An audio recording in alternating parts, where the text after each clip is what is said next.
Hello guys, இன்னைக்கு ஒரு வேற லெவலான ஓவர் பவர் அனிமேவை தான் பார்க்க போறோம். இந்த அனிமே உண்மையிலேயே வேற லெவல்ல இருக்கும். ஸோ நம்பியே நீங்க பார்க்கலாம். ஒரு இசக்கை அனிமே தான். இந்த உலகத்துல எல்லாருமே இசக்கையாகி வருவாங்க. என்ன ஒன்று, நம்ம ஹீரோக்கு 3 வாழ்க்கையோட மெமரிஸ் இருக்கும். அந்த 3 வாழ்க்கையோட பவர்ஸ் எல்லாம் அப்படியே இங்க இறக்குவான் பாருங்க. அதெல்லாம் உண்மையிலேயே வேற லெவல்ல இருக்கும்.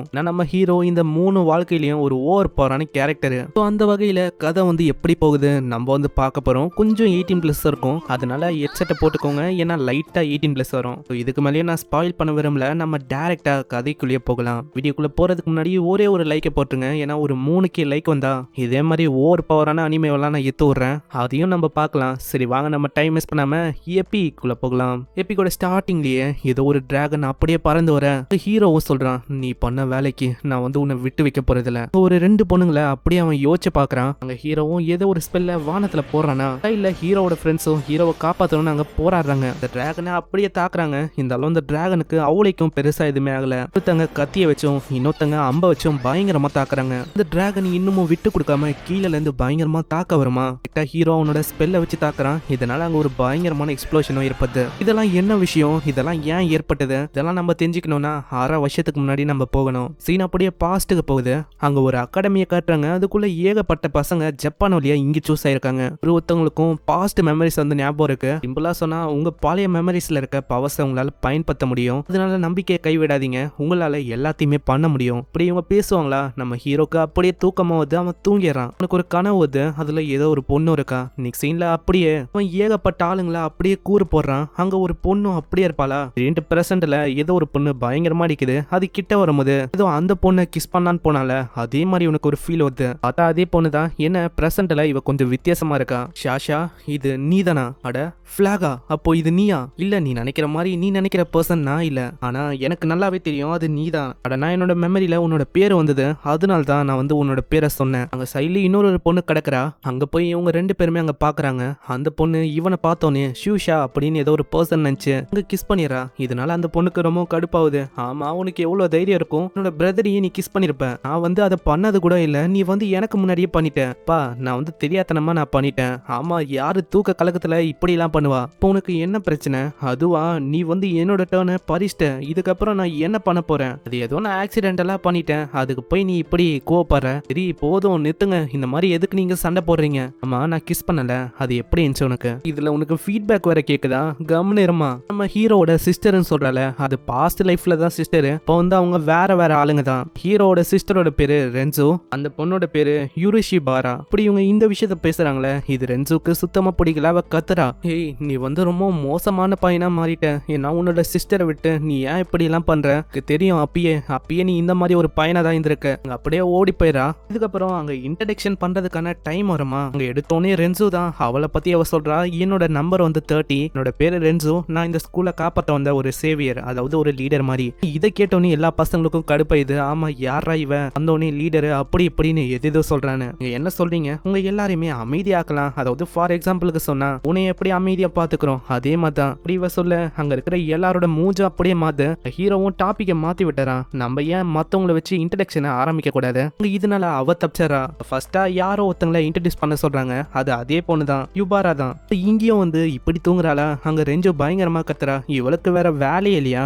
சீன்ல டைம் வந்து எல்லாருமே ஒரு எத்துக்கு போகணும். அதனால அவ ட்ரெஸ்ஸை மாத்தும் போதே சொல்றான், நான் எப்படியாச்சு அவனை அடைய தான் போறேன். இந்த வாட்டி எங்களோட லைஃப் அது பாலா போகாது. சீன்ல அப்படியே அவ கையை போச்சு என்ன சொல்றா, ஏன் நம்ம ஸ்கூல் முடிஞ்சோடனே டேட்டிங் போக கூடாது? ஆனா ஒரு ஜோன் வந்து அப்படியே கிராஸ் பண்ணுவாங்களா. அங்க வித்தியாசமா அவளுக்கு ஃபீல் ஆகுது. என்னது இதுவா? இது வந்து ஒரு டைமென்ஷன் மாதிரி தான். இதுக்குள்ள உங்களுக்கு அடிப்பட்ட அவளைக்கும் எதுவுமே ஆகுது. பரவாயில்ல, நான் எதிர்பார்த்ததை விட உனக்கு நிறைய விஷயம் தெரிஞ்சிருக்கு. இதுக்கப்புறம் அந்த இடத்துக்கு வராங்க. அங்க டீச்சரும் ஒரு 2 விஷயத்தை பத்தி சொல்றாரு. சர்வீஸை பொறுத்த வரைக்கும் 2 ஆளுங்க இருக்காங்க. Light magic users, dark magic users. இந்த மாதிரி 2 வகையா இருப்பாங்க. அவர் வந்து ஒரு மேஜிக்கை பயன்படுத்த பார்த்து அவங்க ரொம்ப ஆச்சரியமா வராங்க. இதை வந்து எங்களாலேயே பண்ண முடியுமா?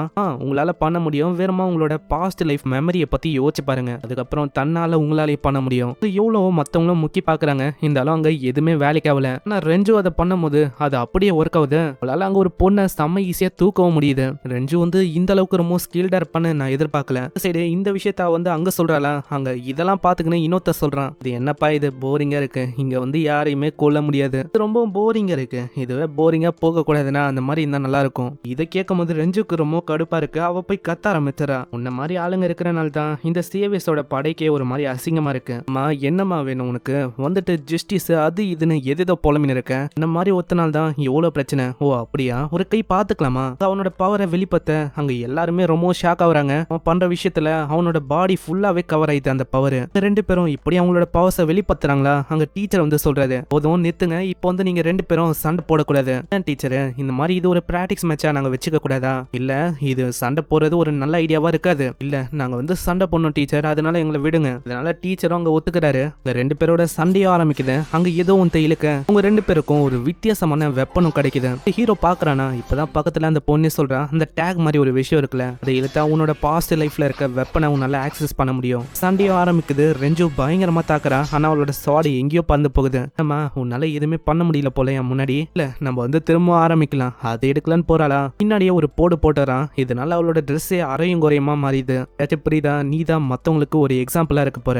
என்ன ஸ்கம்மு நான் சொன்ன, நீ பாரு நீயே ஒன்னுத்துக்கும் உதவாத ஒரு பொண்ணா தான் இருக்க. அங்க ஹீரோ வந்து அப்படியே காப்பாத்தி கொண்டு போறான். ஹேய் நீங்க ரெண்டு பேரும் ஒரு நல்ல வேஸ்ட் கப்பலா இருப்பீங்க. டீச்சரும் கத்துறாரு, போதும் நிறுத்தடா, நீ வந்து ரொம்ப ஓவரா போயிட்ட. ஏன்னா வீக்கான ஆளுங்களை இந்த மாதிரிலாம் நீ பண்ணக்கூடாது. ஆமா வீக்கா இருந்துட்டு வந்து இப்படிலாம் பேசினா அப்படிதான் உங்களோட நிலைமை ஆகும். அங்க அப்படியே அவன் சிச்சிங்கனே இருக்கானா. இதனால அவன் ரொம்ப கஷ்டப்படுறான். அங்கிருந்து ஓடி போயிடறான். சீன்ல இதுக்காக அவன் அமைதியாக்க ட்ரை பண்றான். நீ கண்டுக்காத, ஒரு சேவியரா இந்த மாதிரி விஷயம் நடக்கிறதெல்லாம் சகஜமான விஷயம் தான். அப்பதான் ரெஞ்சு அவளோட பாஸ்ட் லைஃபை பத்தி சொல்றான். நான் எதுக்கு இப்படி பண்ணனா, என்னோட பாஸ்ட் லைஃப்ல நான் வந்து அவளைக்கும் ஃப்ரெண்ட்ஸை மேக் பண்ணல. எனக்குன்னு இருந்தது அந்த பிளாகா அவன் ஒண்டிதான். கனவுல நான் வந்து எப்பயுமே உன்னை மீட் பண்ண, அதுக்கும் மேல எனக்கு தெரிய வந்தது இந்த மாதிரி பவர்ஸ் இருக்கு, நான் ஒரு சேவியரா மாறினேன்னு. அதுக்கப்புறம் வேற என்ன, நீயும் நானும் ஒன்னா இருந்தோம் அதுல. ஆனா இப்போ நான் வந்து எப்படியாச்சும் உன் முன்னாடி ஸ்ட்ராங்கா இருக்கணும் அப்படின்னு நான் காட்ட ட்ரை பண்ணேன். ஆனா அப்படி பண்ண போய் என்னால அங்க எதுவுமே பண்ண முடியல. நான் வந்து சுத்த வேஸ்ட்ல.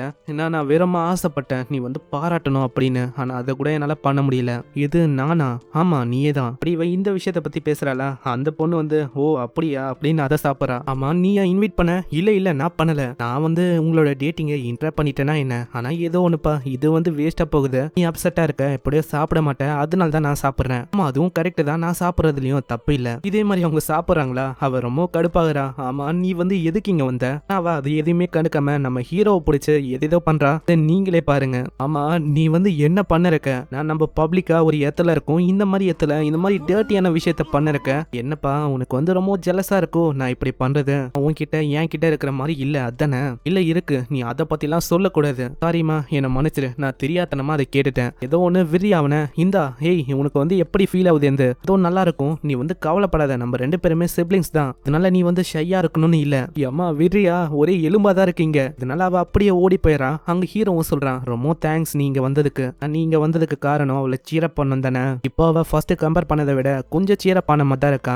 அவ ரொம்ப சோகமா இருந்தா. இதுக்கப்புறம் அங்க வந்து மன்னிப்பு கேட்க சொல்லி அந்த பையன் கிட்ட அவன் சண்டை போட போகிறான். அந்த பையன் மன்னிப்பெல்லாம் கேட்க முடியாதுன்னு சொல்லிடுறான். இந்தா இதுல வெப்பன்ஸ் இருக்கு, ஏதாச்சும் ஒன்னு தேர்ந்தெடு, நம்ம ரெண்டு பேரும் ஏன் ஒரு கை பார்க்க கூடாது? ஒரு வெப்பனையும் எடுக்கிறான். என்னப்பா அதை வச்சு தாக்க போறியா? உன்னால ஒரு தாக்குதல பண்ண முடியுதான்னு ஃபர்ஸ்ட் பாரு. இந்த விஷயம் அந்த பொண்ணு வழியா நம்ம ரெஞ்சுக்கு தெரிய வருது. சைடு அவன் தாக்க போனா ஒரே தாக்குதல்ல அவன் தூரமா தள்ளிடுறான். என்ன நீ வந்து நான் நினைச்ச மாதிரி கூட இல்ல, நீ சுத்த வேஸ்டா இருக்கப்பா. மத்தவங்க சொல்றாங்க, ஏய் ஜின்னு அப்படிதான்டா வேற லெவல் பண்ணு, அவன்லாம் உன் முன்னாடி ஒரு மேட்சே இல்ல. அதே வேகத்தோட சம வேகமா அவன் தாக்குறான். இவனோட மூவ்மெண்ட் ரொம்ப ஸ்பீடா இருக்குமா, அங்க ஹீரோவால எதுவுமே பண்ண முடியல. ஹீரோ பாக்குறதுக்கு அந்த ரெஞ்சுவும் அந்த பொண்ணு ஓடி வராங்க. இதை பார்த்தோன்னே ஜின்னு சொல்றான், எப்பா உன்னோட கேர்ள் ஃப்ரெண்ட் வந்து வந்துட்டான்னு நினைக்கிறேன். போன வாட்டி வந்து அவளை அரைகுறையா அமிச்சேன், இந்த வாட்டி உன்னோட நிலைமைய ரொம்ப மோசமாக்க போறேன். என்ன பண்ண போறேன்னா ஒட்டு துணி இல்லாம ஆக்க போறேன் உன்னை. இது கேட்டு அவன் ரொம்ப கடுப்பாகிறான். அவன் ஒரு தாக்குதலை பண்ணாலும் வந்து அந்த வெப்பன் மேல அஃபெக்டே ஆகல. அவன் லைட்டா தள்ளி விட நல்ல ஹீரோ அப்படியே தூரமா போய் விடுறான். நல்லா அங்க ஜெயிக்க முடியுமா? நீ கவலைப்படாத, அவன் எதுக்காக சண்டை போறான்னு நினைக்கிறேன், உனக்காக தான். அதனால ஹமுரா மேல நம்பிக்கை வை. சைடு அவன் தாக்க பாக்குறான். ஆனா ஒரு தாக்குதலும் அங்க அஃபெக்ட் ஆகலையா. அவன் லைட்டா தான் தள்ளுறான். அதுக்கே அந்த கத்தி எங்கேயோ போய் விழுது. அதை எடுக்கலான்னு போனா அதுக்குள்ள காலை வச்சு அப்படியே பிடிக்கிறான். என்னப்பா உன்னால இதுக்கு மேல எதுவுமே பண்ண முடியாது போல, நான் உன்னோட கதையை நான் இங்கேயே முடிக்க போறேன். அப்படியே பழைய விஷயம் ஞாபகம் அவனோட பாஸ்ட் லைஃப்ல ரெஞ்சு சொல்றா, தோத்து போக கூடாது, ஏன்னா நீ தான் ஒரு கார்டியன், இதுவும் இந்த ஹோலி ஸ்வாடுக்கு. இதுக்கும் மேல நீ ஒரு பவர்ஃபுல்லான நைட்டு. இந்த விஷயம் சடனா அவனுக்கு ஞாபகம் வருது. அங்க ரெஞ்சுவும் கத்துறா, தோத்து போக கூடாது, ஏன்னா நீ தான் கார்டியன் ஆஃப் ஹோலி ஸ்வாடா இருக்க, நீ பவர்ஃபுல்லான நைட்டு, நீ ஜெயிச்சா நான் வந்து உனக்கு ஒரு கிஸ்ஸ கொடுக்குறேன். இப்போ அவனுக்கு எல்லா விஷயமும் ஞாபகம் வருது. அவனோட அந்த செயினை இழுக்க ஒரு பயங்கரமான வெப்பனும் அவனுக்கு அவேக்கன் ஆகுது. அதை வச்சு அவன் செம்ம வேகமா மூவ் பண்றான். இதை பாக்குற ஜின்னால எதையும் நம்ப முடியல. எப்படி இவனால எப்படி ஃபிராக்ஷன் ஆஃப் செகண்ட்ல கத்துக்க முடிஞ்சது? அங்க டீச்சர் மத்தவங்க எல்லாம் ஓடி வராங்க. அவங்க தடுக்கலன்னு பார்த்தா அந்த மூமெண்ட்டை பார்த்து அவங்களே ஷாக் ஆயிராங்க. தாக்குதல்ல அந்த வெப்பன் சின்ன பின்னமாயிது. ரெஞ்சுவும் கத்திக்கினே வர. வரா, ஏய் நீ உண்மையிலேயே வேற லெவல் பண்ணிட்ட. நான் அவன் அப்படியே மயங்கி போயிடறான். அவ அப்படியே பார்த்து அழுவுறா. இந்த சைடு வந்து ஏஞ்சன் டிராகன் ஆச்சு. முன்னாடி ஒரு மிகப்பெரிய வார் நடந்திருக்கும். அதுல இவங்க கடைசியா இதை பார்த்திருப்பாங்க. அதுதான் அப்படின்னு இவ சொல்றா. இங்கேயே இந்த எபிசோட முடியுது. இப்படிதான் ஸ்லோவா போகும். நம்ம ஹீரோ இப்பதான் ஓவர் பவரா மாறுறான். இதுக்கு மேலதான் இன்னமும் வேற லெவல்ல போகும். மிஸ் பண்ணாம பாக்குறதுக்கு மறக்காம சப்ஸ்கிரைப் பண்ணிக்கோங்க. அதே மாதிரி முடிஞ்சா ஒரு 4K லைக் கொடுக்க பாருங்க. எல்லாருமே போட்டா 4K லைக் அசால்ட்டா வரும். அனிமே எப்படி இருக்கு அதையும் கீழே கமெண்ட் பண்ணி விடுங்க. அப்பதான் தெரியும் இதை கண்டினியூ பண்ணலாமா வேணாவான்னு. ஸோ நான் உங்களை நெக்ஸ்ட் எபிசோட்ல சந்திக்கிறேன். தேங்க்யூ ஃபார் வாட்சிங். சைனரா.